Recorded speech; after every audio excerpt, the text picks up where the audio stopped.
Laptop लाके दो,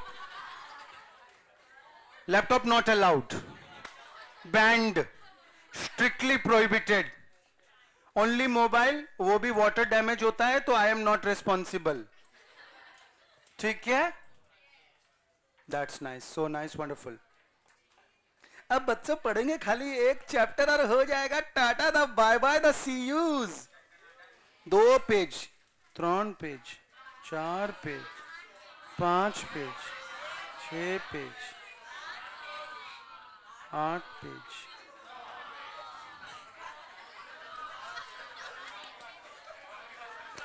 well bro, कुछ हुआ था क्या? ये क्या मतलब 10 पेज में से 9 पेज बाकी रह गया था तो हमने उस दिन किया क्या था?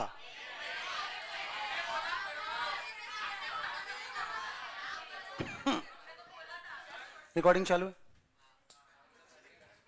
तो अब मैं बोल नहीं सकता जो बोलना चाह रहा हूं। चलो शुरू करते हैं। अरे टेंशन मत लो बच्चों, अभी मैं हूं इधर, मैं संभाल लूंगा। ये तो पढ़ लिया था अपन ने, पर ठीक है ना यार, नहीं ठीक है, मरो मरो मरो। फाइनेंशियल सर्विसेज इंक्लूड करती है banking, insurance, investment and foreign exchange services को। फाइनेंशियल मार्केट्स को बच्चों 4 हिस्सों में बांटा जा सकता है: capital market, money market, foreign exchange market, credit market.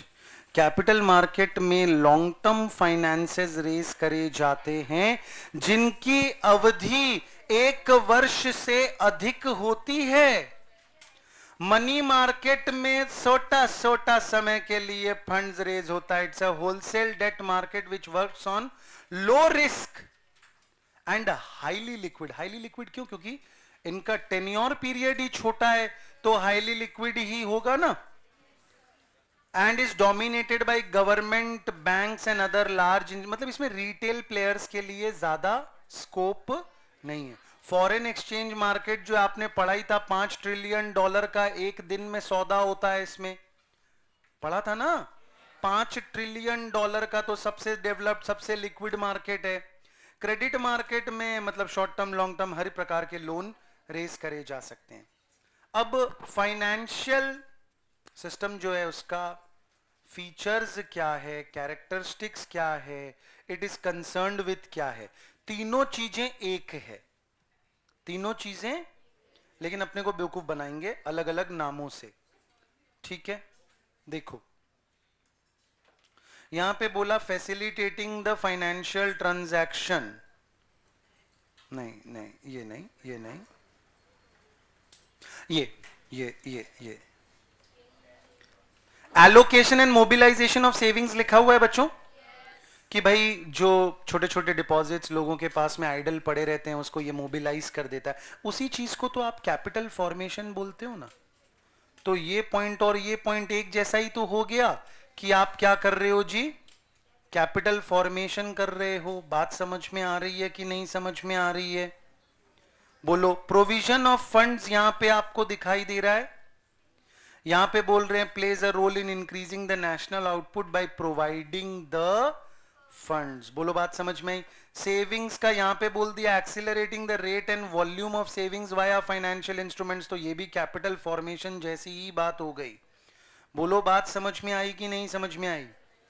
यहां पे बोल दिया डेवलपिंग फाइनेंशियल मार्केट, यहां पे बोल दिया facilitates expansion of financial market, और यहां पे बोल दिया financial deepening and broadening. Actually देखा जाए तो तीनों एक ही चीज है। डीपनिंग और ब्रॉडनिंग का मतलब भी यही हो रहा है कि फाइनेंशियल मार्केट्स ज्यादा लोग यूज कर रहे हैं, जो यूज करते थे वो ज्यादा यूज कर रहे हैं, तो डेवलप ही हुआ ना। बोलो हाँ या ना। Very good. Allocation of mobilisation of savings की जगह बोल दिया लिंक्स सेवर्स एंड इन्वेस्टर्स, तो ये भी तो एक ही बात हो गई।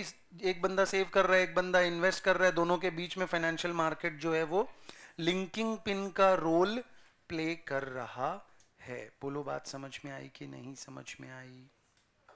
वाह वाह वाह वाह वाह वाह। और क्या क्या पॉइंट्स हैं? फाइनेंशियल ट्रांजैक्शंस होती हैं यहाँ पे। फाइनेंशियल ट्रांजैक्शन मतलब चेक और ड्राफ्ट और एनईएफटी और आरटीजीएस और ये सब चीज़ें संभव हो पाती है।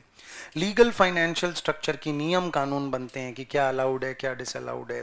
Provision of financial and advisory services, बहुत सारे ऐसे लोग भी हैं जो कुछ बेच नहीं रहे हैं बट एडवाइजरी सर्विसेज दे रहे हैं, आपको बता रहे हैं कहाँ इन्वेस्ट कीजिए, आपको बता रहे हैं कैसे इन्वेस्ट कीजिए। ठीक है, इनकरेज करता है savings and investment, promotes development. यहाँ पे ये एडवाइजरी वाला यहाँ पे भी आ गया, फाइनेंशियल एंड एडवाइजरी सर्विसेज यहाँ पे भी आ गया, provision of financial and advisory services. तो कुल मिला के लगभग लगभग सेम बातें ही यहाँ पे मेंशन्ड है एंड आई डोंट थिंक इससे कोई सवाल आएगा एग्जाम में। ठीक है, यूनियन बजट FY 22-23। अब देखो भले ही अपने ये चीज पढ़ रहे हैं लेकिन इसमें कई सारी चीजें मैं आपको ऑलरेडी, अब ये CBDC डिजिटल रूपी तो अपने अच्छे तरीके से पढ़ चुके हैं। अपने को पता है यहां तक कि 130 करोड़ रुपए का ये डिजिटल करेंसी अभी मार्केट में फ्लोट हो चुका है। नवंबर में होलसेल और दिसंबर में रिटेल सेगमेंट में इंट्रोड्यूस हो चुका है। बिटकॉइन की तरह क्रिप्टो करेंसी है, ब्लॉकचेन टेक्नोलॉजी को यूज करता है। तो यहां से अपने क्या पढ़ेंगे, क्या बता देंगे ये अपने को, समझ गए? क्रिप्टो और NFTs को बेचने पे कितने % का टैक्स लगेगा? 30%। ये बातें भी अपने पढ़ चुके हैं, बोलो हाँ या ना। जितने भी पोस्ट ऑफिसेस थे आपके, उन सभी पोस्ट ऑफिसेस को आप क्या करना चाहते हैं? कोर बैंकिंग सिस्टम के साथ जोड़ना चाहते हैं, क्योंकि वैसे नौरे पड़े हैं, वहां पे कोई काम नहीं हो रहा, तो उनमें सारा बैंक का काम करवाने लग जाओ तो गांव गांव जो है वो बैंकों के साथ जुड़ जाएगा। बोलिए बात समझ में आई कि नहीं?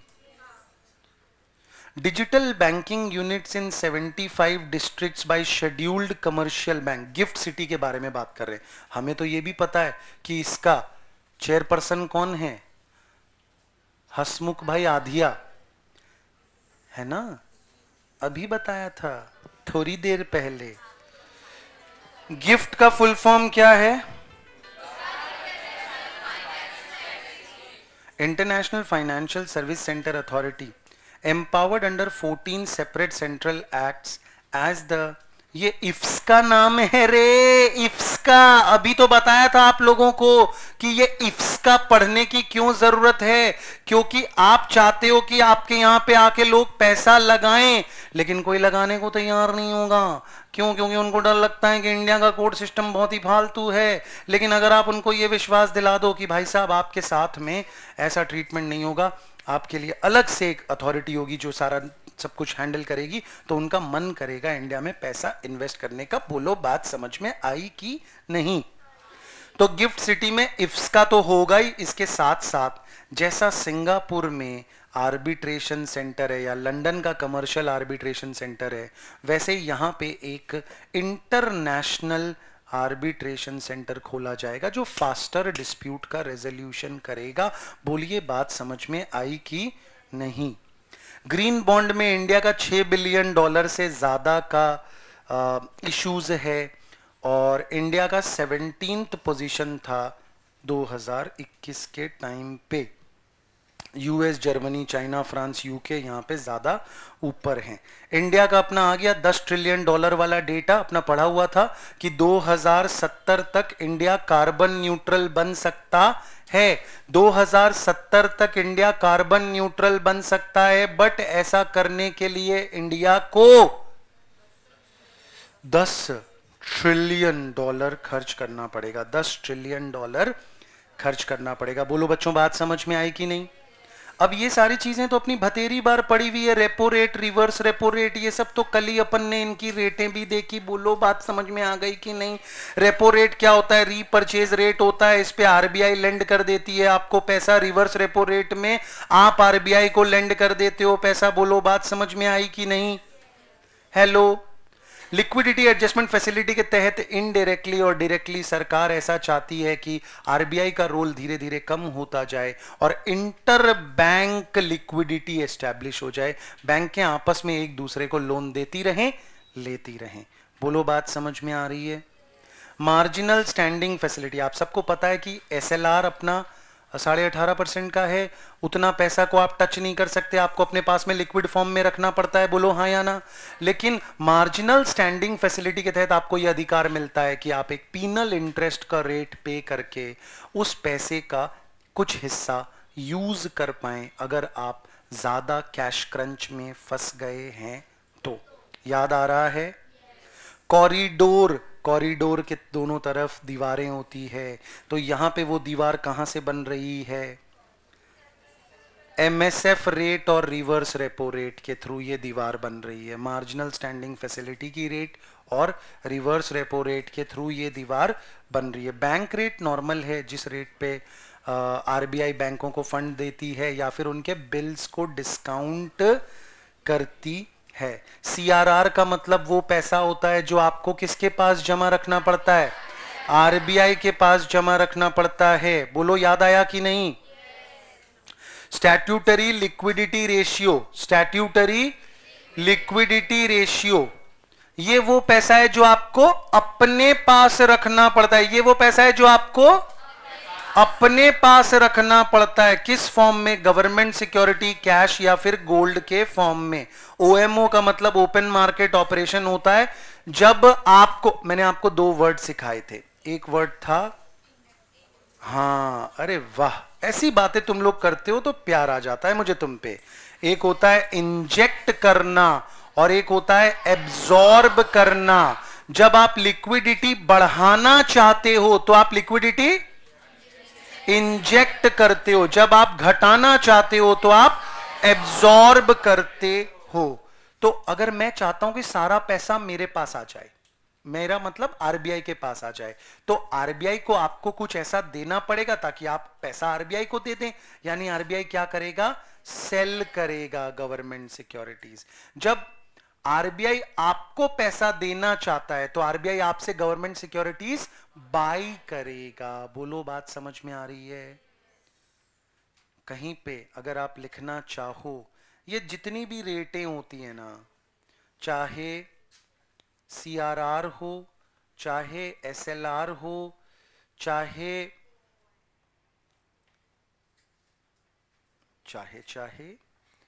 बैंक रेट हो, चाहे रिवर्स रेपो रेट हो या रेपो रेट हो, ये सभी को अगर आप बढ़ाते हो, ये सभी को अगर आप बढ़ाते हो तो आप मनी सप्लाई को घटाते हो। तो इनवर्स रिलेशनशिप याद रख लो।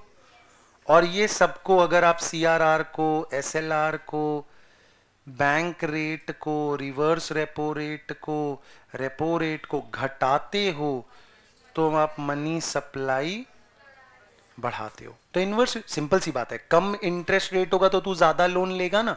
कम इंटरेस्ट रेट होगा तो तू ज्यादा लोन लेगा ना। कम इंटरेस्ट रेट होगा तो तू ज्यादा लोन लेगा ना बालक। तो मतलब जितना इंटरेस्ट रेट कम उतना लोन ज्यादा, जितना लोन ज्यादा मनी सप्लाई ज्यादा, जितना इंटरेस्ट रेट ज्यादा उतना लोन कम, जितना लोन कम उतना मनी सप्लाई कम। याद रहेगा? So nice of you ladies and the gentleman, wonderful, fantastic. आगे क्या है? मार्केट स्टेबिलाईजेशन स्कीम 2004 में आया, एब्जॉर्ब कर। ये market stabilisation scheme is also very similar to OMO only. इसमें भी आप क्या कर रहे हो? शॉर्ट डेटेड गवर्नमेंट कोलैटरल्स बेच रहे हो या खरीद रहे हो और इसी के तहत आप एब्जॉर्ब या फिर इंजेक्ट कर रहे हो। Noteworthy developments Indian financial ecosystem में क्या हुआ? Investment corpus in the Indian insurance sector जो है वो 1 ट्रिलियन तक जा सकता है। कब, कहां, कैसे बताने की जरूरत इन्होंने समझी नहीं है, तो अपने को भी सवाल पूछा जाना मुश्किल है। म्यूचुअल फंड का पेनिट्रेशन, ये पूछा जा सकता है कि अभी म्यूचुअल फंड का पेनिट्रेशन कितना है, तो आंसर है 5 से 6%। अगर 5 से 6% कोई चीज मौजूद है तो 94 से 95% होना बाकी है। समझ रहे हो मैं क्या बोल रहा हूं? 5 से 6% अगर कोई चीज मौजूद है तो 94 से 95% होना बाकी है। तो बहुत बड़ा एक अभी भी अपॉर्चुनिटी है ना ग्रोथ का, तो इसीलिए उसको बोला है latent growth potential. Latent word का मतलब होता है हिडन। बहुत बढ़िया, लेटेंट वर्ड का मतलब होता है हिडन, तो एक बहुत बड़ा हिडन पोटेंशियल है। महाराष्ट्र पहला स्टेट बना जिसने अपना मोबाइल वॉलेट लॉन्च कर दिया। अच्छा, फाइनेंशियल इंक्लूजन लैब ने 11 फिनटेक इनोवेटर्स को लेके एक भारत इंक्लूजन इनिशिएटिव के तहत काम किया है। इसमें कौन कौन लोग हैं? आईएम अहमदाबाद है, जेपी मॉर्गन, माइकल एंड सूजन डेल फाउंडेशन और bill and Melinda Gates foundation मौजूद हैं। अच्छा, अब ये चीजें ज्यादा इंपॉर्टेंट है। म्यूचुअल फंड्स में सबसे ज्यादा इंपॉर्टेंट बात तो आपको याद रखना होगा, पहला म्यूचुअल फंड इंडिया का कौन सा था? यूटीआई। पहला non UTI mutual fund India का कौन सा था? एसबीआई का था। पहला प्राइवेट सेक्टर का म्यूचुअल फंड कौन सा था? कोठारी पाइनियर था, याद रहेगा। पहला म्यूचुअल फंड यूटीआई, पहला non UTI mutual fund SBI, पहला प्राइवेट सेक्टर का म्यूचुअल फंड कोठारी पाइनियर। बोलो याद रहेगा कि नहीं? Wow, what a lovely day. तो यूटीआई हो गया, एसबीआई हो गया, कोठारी पाइनियर हो गया। ओके जी। फोर्थ फेज में क्या हुआ? यूटीआई के दो टुकड़े हो गए, सूती और यूटीएमएफ हो गया। एक हो गया सूती यानी कि specified undertaking of the unit trust of India, दूसरा हो गया UTI mutual fund. Fifth phase में क्या हुआ? एयूएम जो है वो दन बढ़ता चला गया, 10 मिलियन, 15 मिलियन, अभी 37.33 मिलियन, तो बढ़ता ही चला गया। बात समझ में आ रही है? गवर्नमेंट का क्रिप्टो करेंसी 30%, ये सब अपन ने पढ़ लिया। बैंक्स को 4 कैटेगरीज में बांटा गया। पहला कमर्शियल बैंक, दूसरा स्मॉल फाइनेंशियल बैंक, तीसरा पेमेंट बैंक। अब अपनी किताब में बड़ा ही अस्त व्यस्त था, कुछ चीजें ऊपर कुछ चीजें नीचे, अपन इनको सबको एक साथ ले आए हैं। तो सबसे पहले कमर्शियल बैंक आया। कमर्शियल बैंक के खुद के 4 टाइप हैं। बहुत बढ़िया बेटा, पब्लिक है, प्राइवेट है, फॉरेन है और आरआरबी है। कमर्शियल बैंकें 4 टाइप की है, बैंकें 4 टाइप की है, बैंकें 4 टाइप की। फिर बाद में किताब में वाले लिखने लगे तो 5 बता दिया उन्होंने। क्यों? क्योंकि उन्होंने कोऑपरेटिव को 2 हिस्सों में बता दिया, जो कि अपने को पता है कि एक ही कंसीडर करना होता है कि लॉन्ग टर्म के लिए एलडीबीज होते हैं, लैंड डेवलपमेंट बैंक्स, और शॉर्ट टर्म के लिए अपने पास में 3 टियर स्ट्रक्चर होता है, जिसमें सबसे पहले प्राइमरी एग्रीकल्चरल क्रेडिट सोसाइटी होती है, उसके ऊपर अपने पास होता है सेंट्रल और सबसे ऊपर होता है स्टेट। याद है कि नहीं ये चीजें? तो कमर्शियल बैंकों का 4 टाइप है। कमर्शियल बैंकों का 4 टाइप है, जिसमें पब्लिक सेक्टर बैंक है यानी भारत सरकार की बैंक है, प्राइवेट सेक्टर बैंक है यानी कि ये आईसीआईसीआई, ये HDFC, DCB, axis, Kotak Mahindra, ये सारे क्या हैं? प्राइवेट सेक्टर के बैंक हैं। फॉरेन बैंक हैं जैसे कि सिटी बैंक हो गया, एचएसबीसी हो गया। बाय द वे एचएसबीसी के ऊपर में पेनल्टी लगी थी, क्यों? क्रेडिट कार्ड की डिटेल्स झूठी दी, 1.73 करोड़ की। वाह भाई वाह, वाह भाई वाह। चलो, तो पब्लिक सेक्टर बैंक्स में क्या है? आपको याद होगा बच्चों कि हमने पढ़ा था नेहरूवियन ईरा, इंदिरा गांधी की सोच। तो 1969 में 14 नेशनलाइज करी गई बैंकें, 1980 में 6 बैंकों को नेशनलाइज किया गया। याद आ रहा है? 1969 में 14 बैंकों को नेशनलाइज किया, 1980 में 6 बैंकों को नेशनलाइज किया गया। उस समय जो बैंकें एग्जिस्ट करती थी लेकिन उनको नेशनलाइज नहीं किया गया, उनको हम कहते हैं ओल्ड प्राइवेट सेक्टर बैंक्स, और जो उसके बाद बनी उनको अपने बोलते हैं न्यू प्राइवेट सेक्टर बैंक्स। याद आ रहा है? तो 9 न्यू प्राइवेट सेक्टर बैंक कौन से हैं? Axis, DCB, HDFC, ICICI, IndusInd, Kotak Mahindra, yes bank, IDFC, बंधन। ये 9 बैंकें जो हैं ये मतलब 1969 1980 के बाद में प्राइवेट सेक्टर बनी है। ठीक है जी, बोलो। 9 नई हैं और 12 पुरानी हैं। 9 नई हैं और 12 पुरानी हैं। हा हा हा, सो नाइस। चलो, फॉरेन बैंक्स। फॉरेन बैंक वो बैंक है जिनका हेडक्वार्टर फॉरेन कंट्री में और इंडिया में वो लोग काम कर रहे हैं, उनके ऊपर डबल बर्डन होती है, इंडिया के नियम भी मानने पड़ते हैं और विदेश के नियम भी मानने पड़ते हैं। याद आया? रीजनल रूरल बैंक में ये प्रथम बैंक बहुत इंपॉर्टेंट है, गौर ग्रामीण बैंक बहुत इंपॉर्टेंट है, याद रहेगा।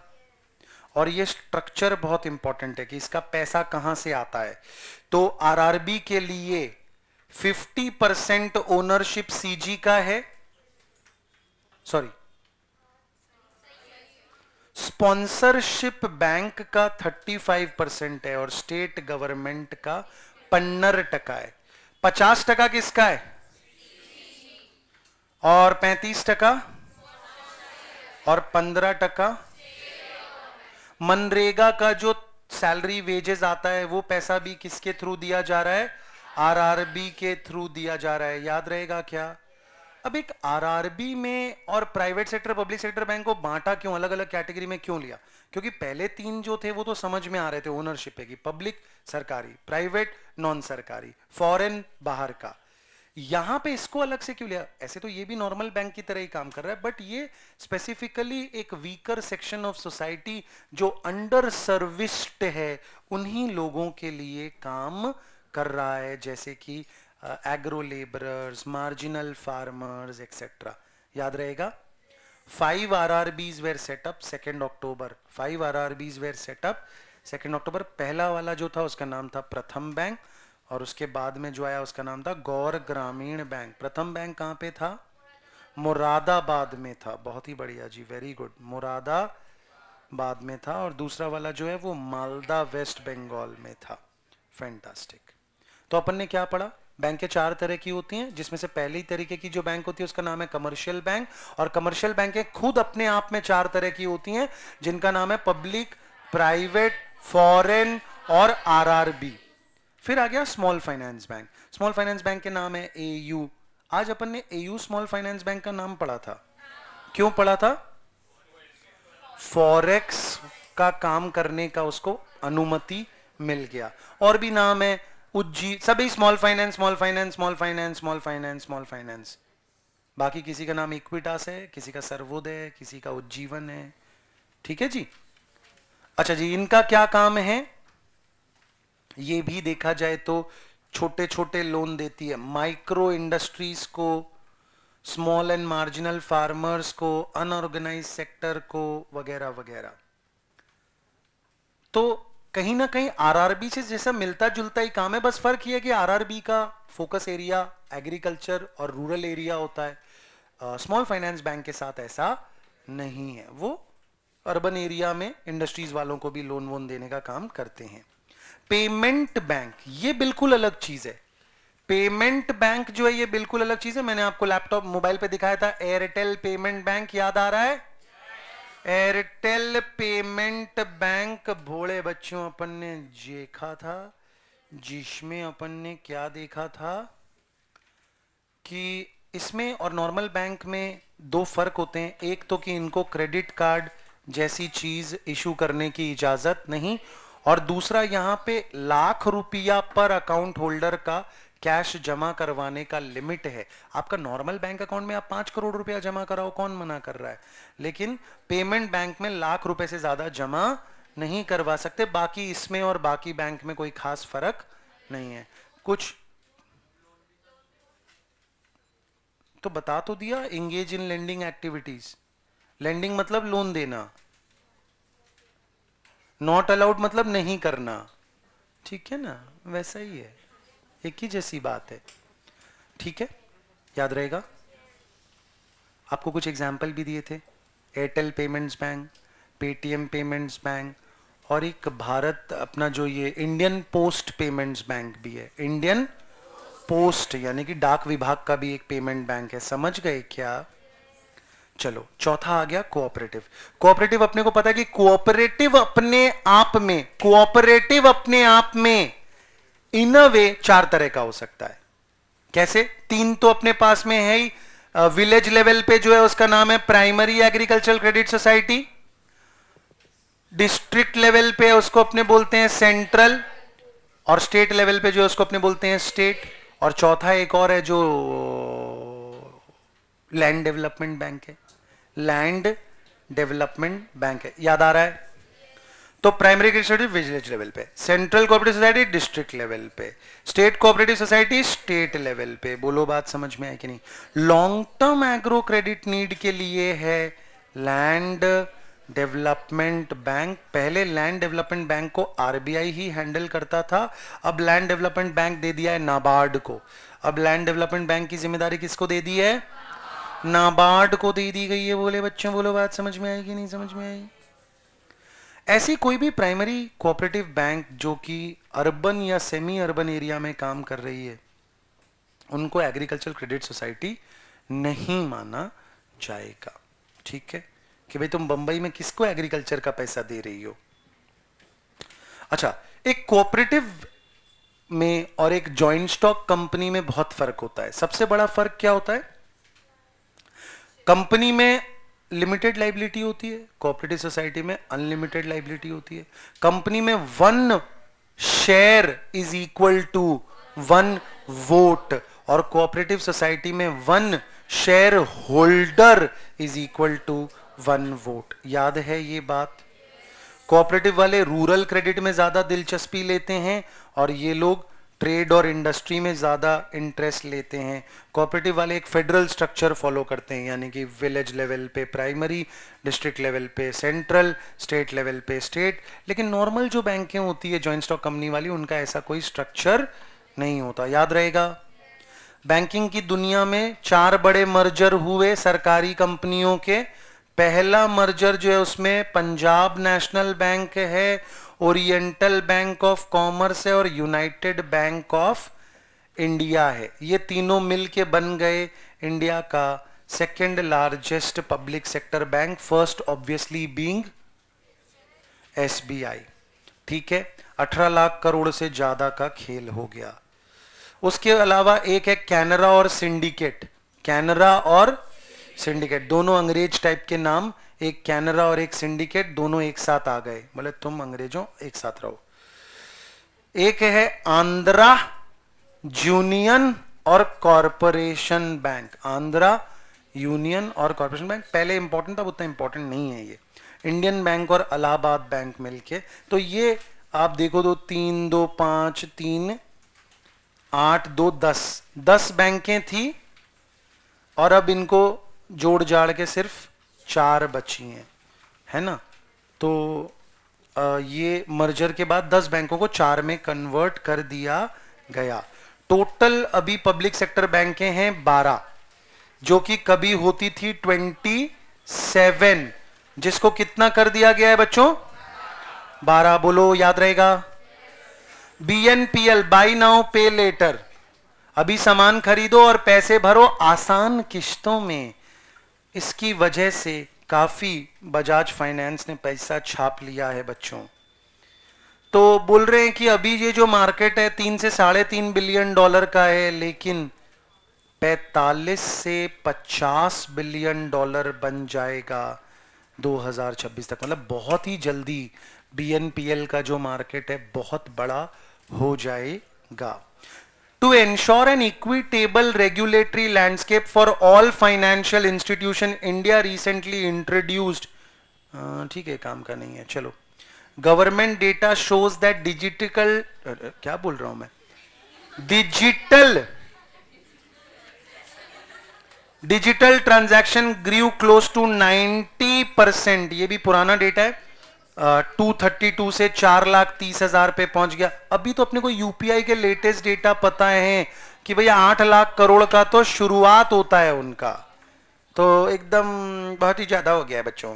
Value of digital payments in India will grow to $1 trillion by financial year 2026, ऐसा मानना है।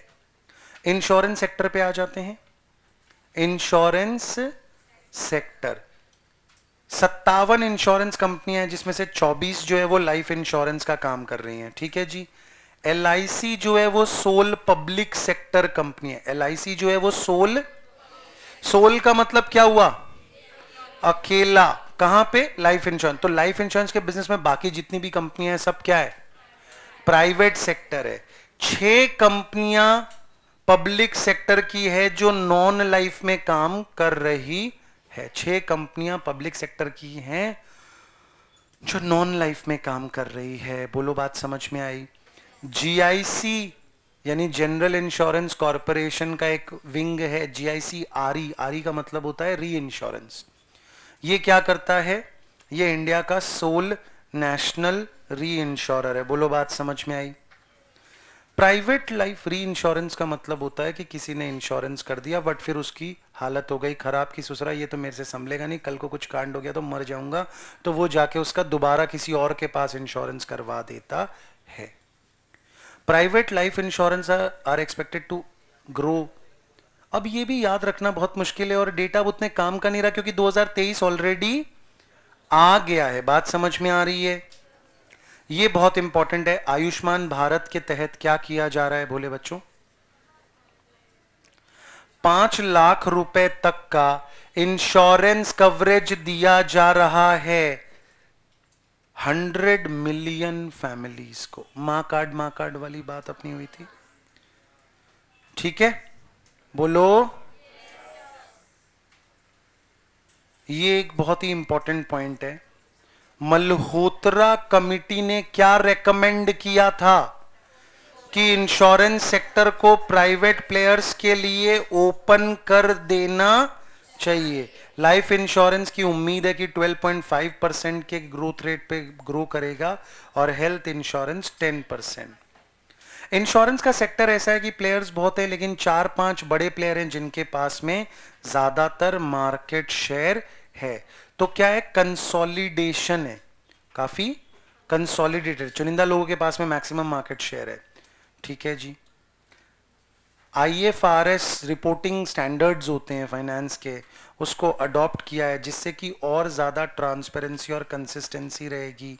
LIC किताब में अपने लिखा हुआ है कि IPO आने वाला है, लेकिन अब अपने को पता है आ चुका है। 20,557 करोड़ रुपए का IPO था ये। 20,557 करोड़ रुपए का IPO था, जो कि इंडिया का बिगेस्ट IPO है टिल डेट, ठीक है जी।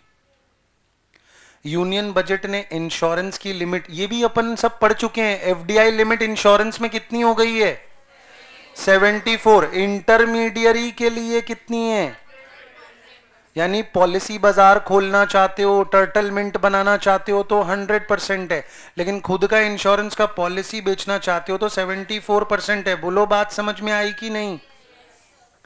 गवर्नमेंट ने 50 लाख रुपए का इंश्योरेंस कवरेज स्कीम दिया है हेल्थ केयर वर्कर्स को। ऑब्वियसली कोविड का समय था और कोविड वॉरियर्स के तौर पे वो लोग मेहनत कर रहे थे। फ्लिपकार्ट ने बजाज अलियांस के साथ मिलकर मोबाइल का इंश्योरेंस बेचना चालू किया। इंडिया पोस्ट पेमेंट बैंक ने भी बजाज अलियांस के साथ मिलके उनके इंश्योरेंस प्रोडक्ट्स बेचने चालू करे। HDFC अर्गो, ये 2-3 बार पूछा गया होगा आपसे, E@Secure नाम का साइबर इंश्योरेंस पॉलिसी लॉन्च किया। और टर्टल मिंट मैंने आपको बताया एक इंश्योरेंस का डिस्ट्रीब्यूशन का प्लेटफॉर्म है जो आज एक यूनिकॉर्न बन चुका है, उसकी वैल्यूएशन $1 बिलियन से ज्यादा हो चुकी है। HDFC का जो डेटा है ये अपने को बताया हुआ है कि खरीदेगा, अपन ने फाइनल डेटा बताया कि ऑलरेडी खरीद लिया, 50.80 खरीद लिया। कहां से, अपोलो हॉस्पिटल ग्रुप से। किसका, अपोलो म्यूनिक का, लगभग 1485 करोड़ में, 1485। इंडस्ट्रियल फाइनेंस कॉरपोरेशन की खास बात क्या थी कि ये इंडिया का पहला डेवलपमेंट फाइनेंशियल इंस्टीट्यूशन है। IFCI की खास बात क्या है कि ये इंडिया का पहला डेवलपमेंट फाइनेंशियल इंस्टीट्यूशन है। इसने बहुत सारी कंपनीज को या बिजनेसेस को बनने में मदद करी, फंडिंग दी, जैसे कि NSE, LIC housing finance, MDI नाम का एक MBA कॉलेज, ICRA, इन सबको इसने पैसा दिया है। अभी भी ये ओन करता है shares. IFCI venture capital limited जो है, IFCI फैक्टर्स लिमिटेड जो है, MPCON में MDI institute of leadership and development, तो मैनेजमेंट डेवलपमेंट इंस्टीट्यूट है। IFCI क्या प्रोडक्ट्स देता है, तो ऑब्वियसली क्या देगा, लोन। प्रोजेक्ट फाइनेंस का मतलब हो गया कि एनर्जी सेक्टर के, टेलीकॉम सेक्टर के, टेक्सटाइल सेक्टर के अलग अलग प्रोजेक्ट के लिए फाइनेंसिंग करना। कॉरपोरेट फाइनेंस, कॉरपोरेट फाइनेंस जिसमें आपको balance sheet funding, loan against share, यानी कि शेयर गिरवी रख के आप लोन ले सकते हैं, लीज रेंटल डिस्काउंटिंग, प्रमोटर का फंडिंग, ये सब देते हैं। सिंडिकेशन का मतलब होता है लोगों को जोड़ के लोन दिलवा देना। 5 लोगों को बुलाया, उनको बोला 2-2 करोड़ रुपए दो और आपको 10 करोड़ का लोन दिलवा दिया। एडवाइजरी का मतलब ज्ञान। स्ट्रक्चर्ड प्रोडक्ट्स में मेजेनाइन प्रोडक्ट्स का नाम अपन ने पढ़ा था, इसका मतलब होता है हाइब्रिड, जैसे कि कन्वर्टिबल डिबेंचर्स जो हैं वो अपने आप में एक हाइब्रिड प्रोडक्ट है। आज डेट इंस्ट्रूमेंट है, 5 साल बाद इक्विटी बन जाएगा। आज डेट इंस्ट्रूमेंट है, 5 साल बाद इक्विटी बन जाएगा। साइड DBI आ गया बच्चों। साइडीबीआई 2 अप्रैल 1990 को बना, इसके ऊपर भी बहुत सारी जिम्मेदारियां हैं। एमएसएमई सेक्टर को पैसा देने का ये बहुत काम करता है। मुद्रा का नाम याद रखना है अपने को। मुद्रा का मतलब क्या होता है? Micro units development and refinance agency. कितने रुपए तक का लोन दे रहे हैं? तो देखिए, नॉन कॉरपोरेट यानी कंपनी नहीं है, non farm small micro enterprises को लोन दे रहे हैं 10 लाख रुपए तक का। शिशु की कैटेगरी में लोन दे रहे हैं 50,000, किशोर को दे रहे हैं 5 लाख और तरुण को लोन दे रहे हैं 10 लाख। मतलब छोटे लोन शिशु कैटेगरी में 50,000 रुपए के, किशोर में 5 लाख के और तरुण में 10 लाख रुपए के। एक कंपनी, अभी अपने एनबीएफसी के बारे में बात कर रहे हैं, नॉन बैंकिंग फाइनेंस कंपनीज जो हैं उनके बारे में बात कर रहे हैं। तो नॉन बैंकिंग फाइनेंस कंपनी और नॉर्मल बैंक में फर्क क्या होता है कि नॉर्मल बैंक जो होती है वो सेविंग्स अकाउंट खुलवा सकती है और उस पैसे को लोन पे लगा सकती है, लेकिन एनबीएफसी को ऐसा अधिकार नहीं। हालांकि वो लोग टर्म डिपॉजिट्स इशू कर सकते हैं, एफडी जैसा वो लोग भी प्रोडक्ट लॉन्च कर सकते हैं। तो ये लोग जो काम कर रहे हैं इनको एनबीएफसी बोलते हैं। एनबीएफसी और उसमें फर्क क्या है कि they can not accept demand deposit. Demand deposit is nothing but savings account की जिसने पैसा जमा किया है उसकी जब मर्जी होगी वो उस पैसे को निकाल के ले जा सकता है। जिसने पैसा जमा किया है उसकी जब मर्जी होगी वो उस पैसे को जब डिमांड करेगा आपको लौटाना पड़ेगा। बोलो बात समझ में आएगी नहीं?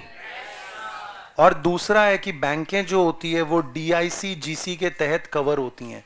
यानी कि भैया कल को बैंक में रखा पैसा अगर कोई आपका बैंक उड़न छू हो गया तो आपका 5 लाख रुपए तक का पैसा इंश्योर्ड है। लेकिन एनबीएफसी अगर उड़न छू हो गई दीवान हाउसिंग फाइनेंस लिमिटेड जैसी तो गया दीवान हाउसिंग फाइनेंस लिमिटेड, ठीक है, डीएचएफएल। अब अलग अलग एनबीएफसी हैं। इसका भी एक क्वेश्चन मैंने टेस्ट में आप लोगों से पूछा था कि भाई 300 करोड़ रुपए की मिनिमम वैल्यू किसके लिए जरूरी है ना? इंफ्रास्ट्रक्चर फाइनेंस कंपनी के लिए। तो आइए फटाफट देख लेते हैं। एसेट फाइनेंसिंग कंपनी तो बहुत ही सिंपल है पढ़ना, मतलब आपको लोन ले दे रही है ताकि आप ट्रैक्टर, क्रेन, जेसीबी कुछ खरीद लो। इन्वेस्टमेंट कंपनी लोन दे रही है आपको शेयर्स खरीदने के लिए। इंफ्रास्ट्रक्चर फाइनेंस कंपनी क्या करती है? 75% इसके जो एसेट हैं वो इंफ्रा लोन में जाते हैं। इसका मिनिमम नेट ओन्ड फंड कम से कम 300 करोड़ का होना चाहिए। Loan company asset finance company के अलावा और कोई भी किसी भी काम के लिए लोन दे रहा है तो वो लोन कंपनी हो गई। Systematically important core investment company का ही ये एक रूप होता है। इनकी खास बात क्या होती है? ये बस ग्रुप कंपनी का होल्ड करते हैं। Minimum of 90% of total asset जो हैं वो हैं in the form of group company securities. बोलो याद रहेगा। और उन शेयर्स को वो F2s की तरह डेली बेसिस पे खरीदते बेचते नहीं है। इंफ्रास्ट्रक्चर डेट फंड जो होता है वो लॉन्ग टर्म लोन देता है इंफ्रास्ट्रक्चर के लिए, कम से कम 5 साल की मैच्योरिटी का। माइक्रो फाइनेंस वाले का मतलब क्या हुआ? जो आपको लोन देंगे पहली साइकिल में 50,000 से ज्यादा का लोन, माइक्रो मतलब छोटा, पहली साइकिल में 50,000 से ज्यादा का लोन नहीं देंगे। तीसरा जागो बेटा। और आगे की साइकिल में लाख रुपए से ज्यादा का लोन नहीं देंगे। पहली साइकिल में 50,000 से ज्यादा का लोन नहीं देंगे, आगे की साइकिल में लाख रुपए से ज्यादा का लोन नहीं देंगे। टेन्योर कम से कम नहीं, टेन्योर हाँ 24 महीने का होना चाहिए कम से कम। टेन्योर का मतलब क्या हुआ कि आपको पैसा चुकाना कितने दिनों में है? 24 महीने में। अगर लोन की अमाउंट 15,000 रुपए की है तो आपको कम से कम सामने वाले व्यक्ति को 24 इंस्टॉलमेंट में पैसा चुकाने का अधिकार देना पड़ेगा। माइक्रो फाइनेंस एनबीएफसी के दौरान मैंने आपको ग्रामीण बैंक का नाम बताया था, अगर आपको याद हो तो। मोहम्मद यूनुस नाम के व्यक्ति थे बांग्लादेश के, जिनको नोबेल पीस प्राइज मिला 2016 में शायद, if I remember it correctly. Factor NBFC. Factor मैंने आपको क्या बताया था?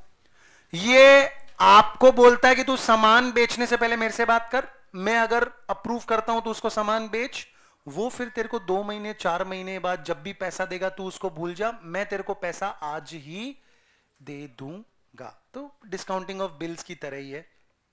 इसके लिए बस इतना ही है कि इसका 50% ऑफ एसेट और इनकम जो है वो फैक्टरिंग के धंधे से आना चाहिए।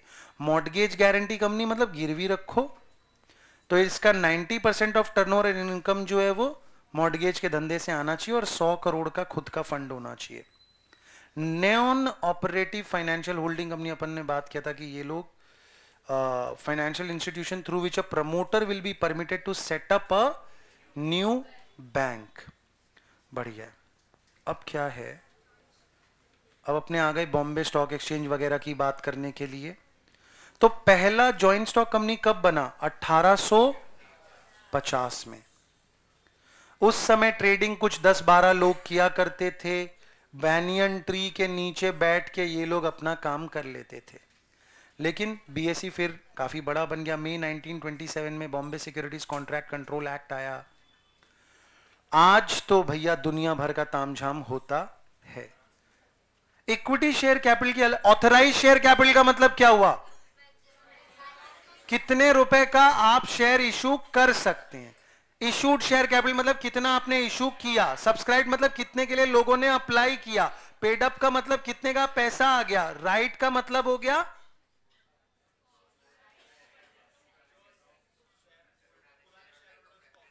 अगर एक कंपनी जिसके ऑलरेडी शेयर्स बाजार में इशूड थे वो अगर दोबारा कोई इशू लेके आता है तो उसको पहले अधिकार देना पड़ता है एग्जिस्टिंग शेयर होल्डर्स को, इसीलिए राइट शेयर्स।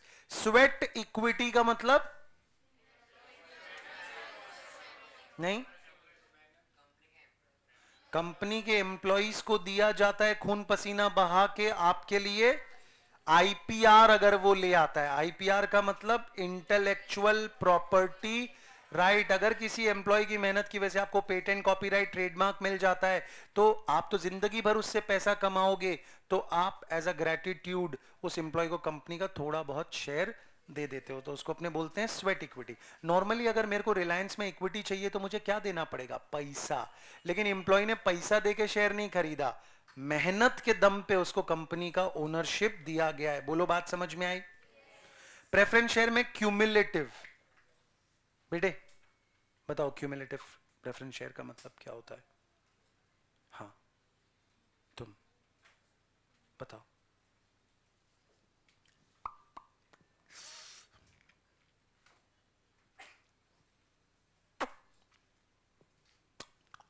हाँ आई एम वेटिंग। इल्ले हाँ जी मैम, क्यूमुलेटिव प्रेफरेंस शेयर। हाँ हाँ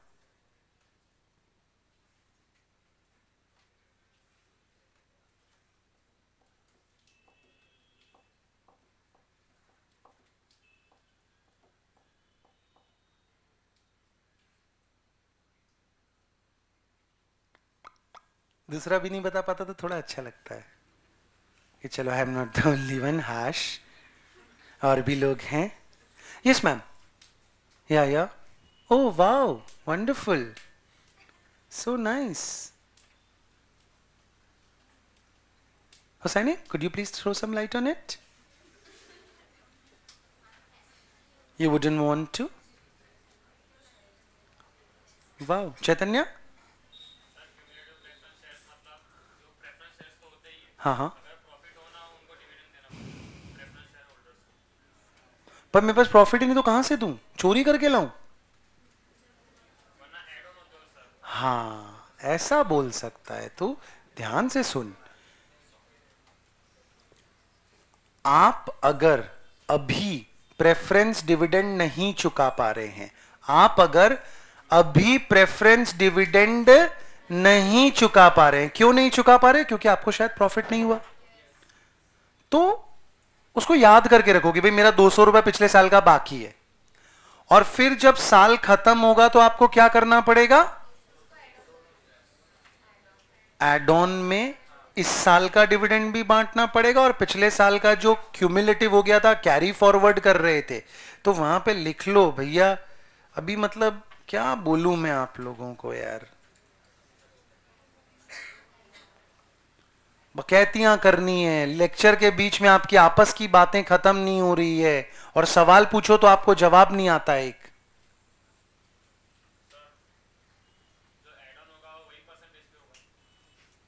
परसेंटेज तो फिक्स ही होता है ना, प्रेफरेंस शेयर में 6%, 8%। आप याद करो, हमेशा जब भी बैलेंस शीट देखते थे क्या लिखा हुआ रहता था, 7.5% प्रेफरेंस शेयर, मतलब 7.5% का आपको डिविडेंड मिल रहा है, तो वो कैरी फॉरवर्ड हो गया, अगली बार आपको 15% चुकाना पड़ेगा, 7.5 इस साल का, 7.5 पिछले साल का, तो कैरी फॉरवर्डेबल होता है।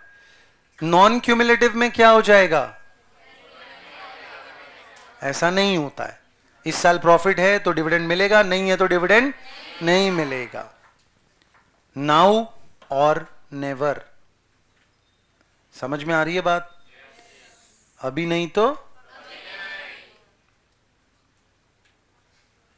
रिडीमेबल का मतलब है एक सर्टेन टाइम के बाद रिडीम करवा दिया जाएगा। पार्टिसिपेटिंग मतलब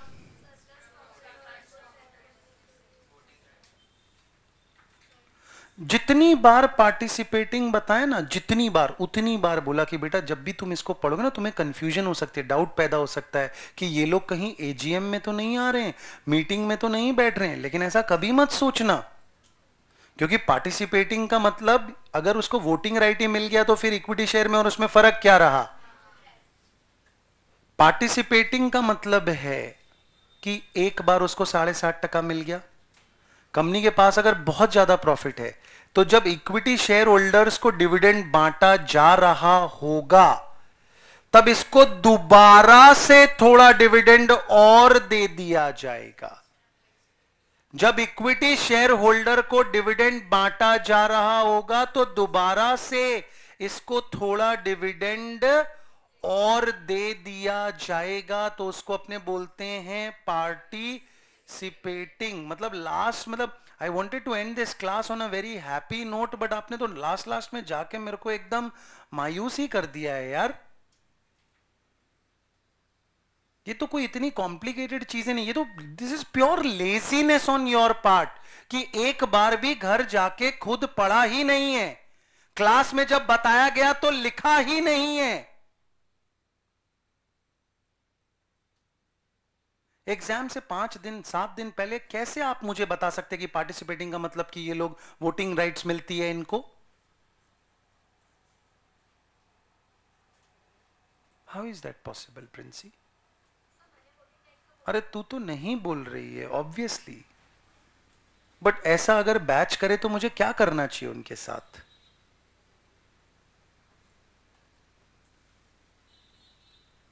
जिनको अंग्रेजी ठीक से आती है, समझ में आती है, भगवान ने आपको ब्लेसिंग दी है, उनको पढ़ना नहीं है, उनको पढ़ना ही नहीं है एकदम, कि नहीं सब कुछ अपने आप ही होगा। Almost there is nothing. अगर आपको लगता है कि आप एग्जाम के बाद ये बोलेंगे अरे ये तो मैं 4 दिन पढ़ा है, ये तो मैं 4 दिन पढ़ी तो मेरा 120 आ गया, अगर मैंने पढ़ लिया होता ना तो मैं इतना लेती, उसकी वैल्यू लड्डू है। अगर मैंने ये कर लिया होता तो मैं वो हो जाता, उसकी कोई वैल्यू नहीं है। तो इफ यू आर ऑलरेडी, आपने अगर सोच लिया है कि मेरे 120 नंबर लाने के बाद में मैं ये मरहम लगाऊंगा लोगों के सामने बोल के कि मैं तो पढ़ा ही नहीं था बिल्कुल, तो तुमको किसने बोला था नहीं पढ़ने के लिए? तुम बेवकूफ हो अगर नहीं पढ़े हो तो। उसमें कोई गर्व करने की बात नहीं है कि मैं बिना पढ़े इतने नंबर ले आया। तुम पढ़ नहीं सके इसलिए तुम्हारा ये नंबर आया, तुम आलसी हो, तुम लेजी हो, इसलिए तुम्हारा ये नंबर आया, not because you had a choice and you made a conscious decision कि नहीं नहीं ज्यादा नंबर नहीं लाने, समाज बुरा मान जाएगा। तुम नहीं पढ़े क्योंकि तुम आलसी हो, मेहनत तुमसे होती नहीं है। और अगर तुम खुद को ये दिलासा देके बैठे हो कि मैं गुजराती मीडियम में पढ़ा हुआ हूं तो मुझे नहीं आता है, तो तुम खुद को बेवकूफ बना रहे हो। तुम भी आलसी हो इसलिए तुमसे नहीं पढ़ा जा रहा है। तुम्हारे ही बैच में गुजराती मीडियम के और बच्चे भी हैं और परफॉर्म कर रहे हैं, मार्क्स भी ला रहे हैं, क्लास में भी रिस्पॉन्ड कर रहे हैं, उनको पढ़ के मजा भी आ रहा है।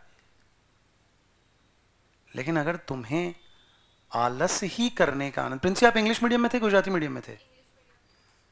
आप मीत इंग्लिश मीडियम में थे, गुजराती मीडियम में थे? आप गुजराती मीडियम में थे। आपको तकलीफ हो रही है कोई यहां पे पढ़ने में? मजा आ रहा है पढ़ने में? क्लास में पार्टिसिपेट कर पा रहे हैं आप? तो कोई भी गुजराती मीडियम का बच्चा, उसको आप क्या बोलोगे कि मेहनत करोगे तो समझ में आएगा? लेकिन नहीं, हमने मान लिया है। और आप ये जो कर रहे हैं अभी, you are building a pattern for yourself, I am telling you. And आप हमेशा हर रेस में थोड़े से के लिए हार जाएंगे, हमेशा हर रेस में थोड़े से के लिए हार जाएंगे। And you live a very bitter life, because you will see everybody who was with you has moved really ahead in life. और ये तो मेरे साथ एक नंबर का डैश था, आज साला कहां पहुंच गया है। तो वो स्ट्रोक ऑफ लक से थोड़ी पहुंचा है, मेहनत से पहुंचा है अपनी। और आप उस समय अपने ग्रुप के हीरो थे, उस समय अपने ग्रुप के लीडर थे, बट आज आपकी कोई वैल्यू नहीं है। वो आप जैसे 10 को खरीद लेगा। तो जरूरी नहीं है कि मेरे लिए कितनी मेहनत करनी जरूरी है कि मैं सर अगर 150 लाऊं तो भी तो पास ही होऊंगा, 180 लाऊं तो भी तो पास ही होऊंगा। फर्क क्या पड़ रहा है? फर्क आप खुद के लिए एक बेंचमार्क सेट कर रहे हैं कि मैं जब समय आता है परफॉर्म करने का, कितना परसेंट देता हूं अपना। And you have to be competitive, you have to be. अपने जब गली में भी क्रिकेट खेल रहे होते हैं, अपने कोई वर्ल्ड कप थोड़ी खेल रहे होते हैं, लेकिन लड़ाई हो जाती है, मारपीट हो जाती है एक विकेट के लिए, एक रनआउट के लिए। क्यों? बिकॉज उस समय आप एकदम पैशन के साथ परफॉर्म कर रहे हैं और आप अपना 100% दे रहे हैं। आपने कैच पकड़ा है और आपको पता है कि एकदम नीट एंड क्लीन कैच आपने पकड़ा है, अंपायर बोल रहा है कि नहीं जमीन पे बॉल लड़ी है, आप बॉल अंपायर के मुंह पे फेंक देंगे। और जबकि उस मैच का कोई मीनिंग नहीं है, आधे घंटे बाद वो मैच खत्म हो जाएगा, आप उन्हीं दोस्तों के साथ बैठ के, जिसके साथ लड़ रहे थे उसी के साथ बैठ के आप सेव सड़ खाएंगे। लेकिन ये चीजें तो आपकी लाइफ के लिए इंपॉर्टेंट है बेटा, और आप वहां पे इतना गंदा स्टैंडर्ड सेट कर रहे हैं खुद के लिए। हर चीज में चलता है कोई बात नहीं, चलता है कोई बात नहीं वाला एटीट्यूड आप सेट कर रहे हैं। यूनिवर्स को भी आप यही मैसेज दे रहे हैं कि इसको एक एवरेज लाइफ दो, ये उसी के लिए एस्पायर कर रहा है, इसको उसी तरह का लाइफ चाहिए, इसके लिए कुछ extra ordinary out of the blue करने की जरूरत नहीं है। तो कोई दिक्कत नहीं, आप पास भी हो जाएंगे तो भी your result will matter nothing to me, it will matter nothing to me. You will not be successful in your life. जिनके पास कैलिबर है 150 नंबर 160 नंबर लेके आने का, वो अगर 120 नंबर लाके पास भी हो गए, मैं गारंटी दे रहा हूं आप सेकंड स्टेज में फेल हो जाओगे बुरी तरीके से। क्योंकि यहां पे तो चलो जैसा तैसा आपका थोड़ा बहुत अंग्रेजी का सहारा आपको मिल गया, सेकंड स्टेज में नहीं मिलेगा। तो अपना 100% दीजिए बच्चों। कैसे आप लोग, इसीलिए आप अभी भी 9-9 घंटे 8-8 घंटे मोबाइल को दे पा रहे हैं, क्योंकि आप अभी भी नहीं पढ़ रहे हैं और आपको इस बात की कोई पीड़ा ही नहीं है। You have no sense of shame, no sense of insult. बाकी हर चीज आपको ईगो पे लग जाती है, दिल में आपको बुरा लग जाता है, कोई आपको थोड़ा सा भी ऊंचा नहीं। मैं तो गालियां देके कह रहा हूं कि आप नहीं पढ़ रहे हैं, लेकिन आपको कोई फर्क ही नहीं पड़ रहा है। एग्जैक्टली 8वें दिन आपका एग्जाम है और आज आपको इतनी बेसिक चीजें नहीं पता है कि एक क्यूमुलेटिव शेयर क्या होता है, एक नॉन क्यूमुलेटिव शेयर क्या होता है, पार्टिसिपेटिंग शेयर क्या होता है।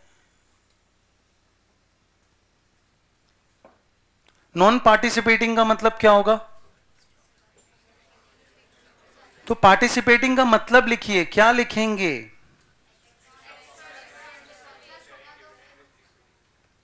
Eligible to participate in surplus profit. ठीक है,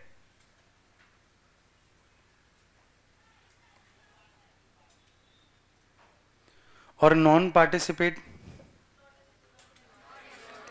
मतलब only eligible for fixed dividend. जो बनता था वही मिलेगा। कंपनी को करोड़ों रुपए का प्रॉफिट हो, उससे कोई फर्क नहीं पड़ता। कन्वर्टिबल का मतलब क्या होगा? प्रेफरेंस शेयर है, भविष्य में जाके इक्विटी बन जाएगा। प्रेफरेंस शेयर है, भविष्य में जाके भी प्रेफरेंस शेयर रहेगा तो नॉन कन्वर्टेबल। डिबेंचर में आया सिक्योर्ड डिबेंचर। बताओ तो दनिश, क्या होता है secured debenture?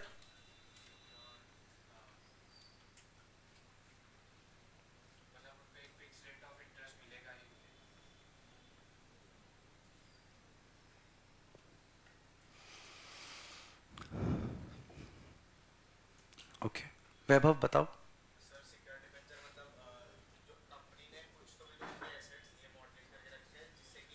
Charge, the word that you are looking for is charge. Asset के ऊपर एक चार्ज क्रिएट कर दिया है, एसेट के ऊपर एक चार्ज क्रिएट कर दिया है और उस एसेट पे प्रभुत्व, स्वामित्व, पहला अधिकार हो गया है डिबेंचर वालों का। अगर आप उनका पैसा नहीं दे पाए, आपको ये एसेट बेच के भी उनका पैसा चुकाना पड़ेगा। एंड फॉर दैट रीजन वो लोग सिक्योर्ड है कि कंपनी प्रॉफिट में रहे, नुकसान में रहे, अपना पैसा कभी डूबेगा नहीं, क्योंकि कंपनी के एसेट के ऊपर अपना चार्ज है। ये चार्ज फ्लोटिंग चार्ज भी हो सकता है, फिक्स चार्ज भी हो सकता है। अगर मैंने बोला कि आपका वागोड़िया में जो प्लॉट था इतना बाई इतना वाला, उसके ऊपर चार्ज है तो वो फिक्स चार्ज है। अगर मैंने बोला कि आपके पास में 100 करोड़ का लैंड है, उसमें से 10 करोड़ पे मेरा चार्ज क्रिएट हो गया है, तो वो फ्लोटिंग चार्ज है। समझ में आई बात? अनसिक्योर्ड जहां पे नो चार्ज, कंपनी ने पैसा चुकाया तो चुकाया, नहीं चुकाया तो नहीं चुकाया। रिडीमेबल मतलब 5 साल बाद, 10 साल बाद पैसा रिडीम हो जाएगा। इरिडीमेबल मतलब, मैंने आपको बताया था, कभी ऐसा मत सोचना कि इरिडीमेबल मतलब ये पैसा चुकाया नहीं जाएगा।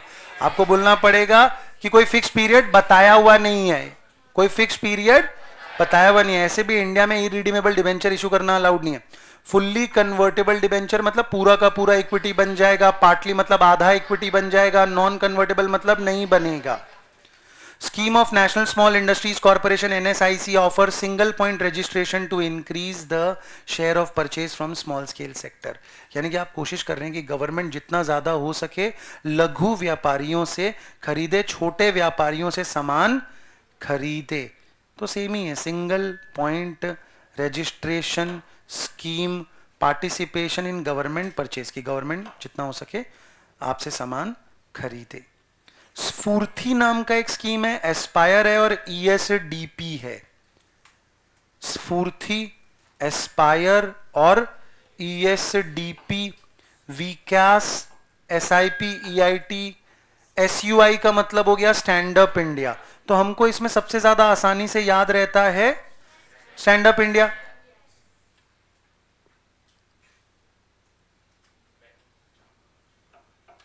स्टैंड अप इंडिया के बारे में आपने क्या याद रखना है?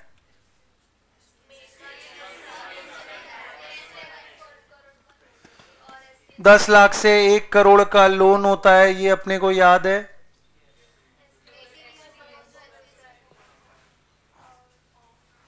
हाँ जी,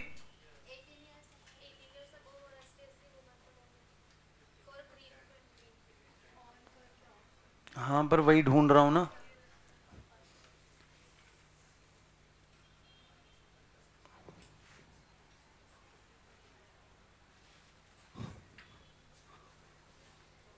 वाह, एक सेकेंड।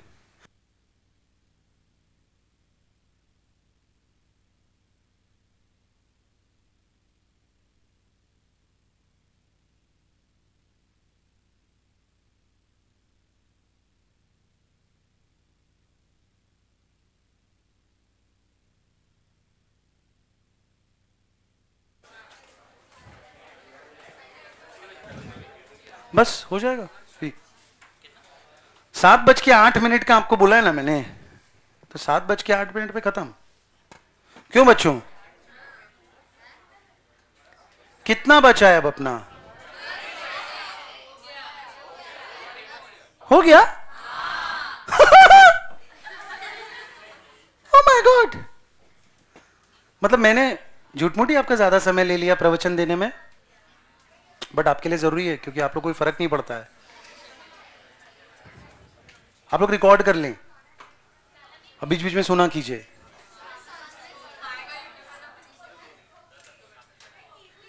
चलिए कोई बात नहीं सर, लास्ट मोमेंट है, कोई बहुत ज्यादा दिक्कत नहीं है, कैमरा नहीं चल रहा तो भी मैं अभी पढ़ा देता हूं, जो भी इस वीडियो को देखे देवियों और सज्जनों, बिना कैमरा के भी इसे देख लीजिएगा, भावना मेरी सेम है। SUI यानी कि stand up India. Stand up India में क्या याद रखना, 10 लाख से 1 करोड़ रुपए, कोई दिक्कत? SC ST वुमेन एंटरप्रेन्योर को लोन देना पड़ता है। अगर आप एक नॉन इंडिविजुअल एंटरप्राइज है तो कम से कम 51% किसके द्वारा ओन्ड होना चाहिए? SC ST और वुमेन एंटरप्रेन्योर के द्वारा ओन्ड होना चाहिए। बोले बात याद रखेगी नहीं? साइड DBI इसको मैनेज करता है, याद रहेगा? अच्छा, स्फूर्ति क्या है? TI का मतलब ट्रेडिशनल इंडस्ट्रीज। ट्रेडिशनल इंडस्ट्री को तुम क्या करोगे? ट्रेडिशनल इंडस्ट्री को तुम क्या करोगे? जिंदा करोगे वापस से, तो रीजनरेशन करेंगे। ट्रेडिशनल इंडस्ट्री को तुम क्या करोगे? जिंदा करोगे वापस से, तो रीजनरेशन करेंगे। हो गया, खड़े रहिए भले ही। ट्रेडिशनल इंडस्ट्रीज को तुम क्या करोगे? रीजनरेट करोगे। Organise traditional industries and artisan into clusters to make them competitive, यानी कि उनके समूह बनाओगे, उन कारीगरों के, उन शिल्पकारों के, और उनको फाइनेंशियल असिस्टेंस दोगे 8 करोड़ रुपया पर प्रोजेक्ट तक का। ठीक है जी। एस्पायर की जो स्कीम है, ई से एंटरप्रेन्योरशिप, आर से रूरल इंडस्ट्रीज, आई से इनोवेशन, तो a scheme for promotion. ASP का मतलब क्या हो गया? A scheme for promotion. क्या चीज का? Innovation, rural industries, entrepreneurship. इनका टारगेट क्या है? नई जॉब्स आए, इनोवेशन हो, एंटरप्रेन्योरशिप को बढ़ावा मिले। इसमें से एक ही क्वेश्चन पूछा जा सकता है एस्पायर का, जो मैंने आपको इस बार टेस्ट में पूछा भी था। क्या था कि अगर PPP में है तो मैक्सिमम कितना होगा? 50 lakh, 50%, which ever is lower. अगर अगर अगर NSIC है, KVIC है, कॉयर बोर्ड है, तो 100%, 100 lakhs, which ever is less. यानी कि सरकारी है पूरा तो 1 करोड़, आधा सरकारी है तो 50 लाख, याद रहेगा? ESDP, entrepreneurship and skill development programme, इसमें तो बस यही था कि हम कोशिश करेंगे कि कम से कम 20% जो ये सेमिनार और प्रोग्राम्स हों, ये SC ST विमेन या फिजिकली हैंडीकैप लोगों के लिए करवाया जाए, और उनको कम से कम 500 रुपया पर मंथ का स्टाइपेंड भी दिया जाए। जब तुम उनको स्टाइपेंड दे रहे हो तो गोज विदाउट सेइंग कि तुम उनसे प्रोग्राम अटेंड करने का कोई फीस नहीं लोगे। बोलो बात समझ में आई? विकास में क्या याद रखना है? Venture capital assistance scheme. विकास, विकास मतलब venture capital assistance scheme, run by ministry of agriculture and farmers welfare.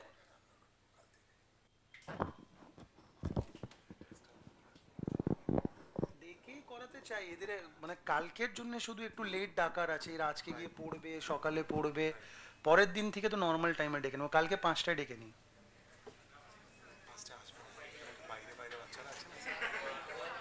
যারা এমনি আছে, যাদেরকে বেশি চাপ আছে আগে চলে আসবে, নাহলে 4টায় রেখে নাও, 3টে রেখে নাও।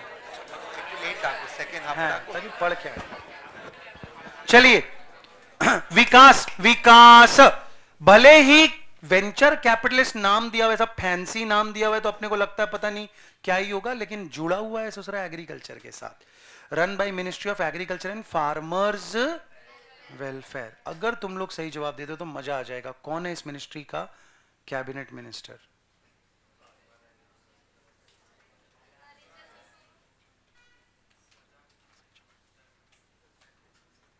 Narendra Singh Tomar is the correct answer. बहुत ही बढ़िया, लाजवाब। नहीं बजाते ये लोग।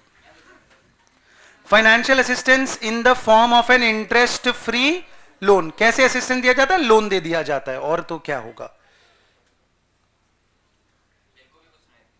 फार्मर्स, किसने तो बोला, मैंने भी बोला।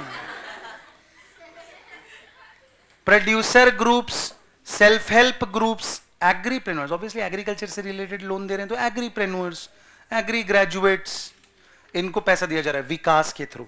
विकास के थ्रू। विकास में पैसे का कोई अमाउंट याद रखना है क्या? नहीं।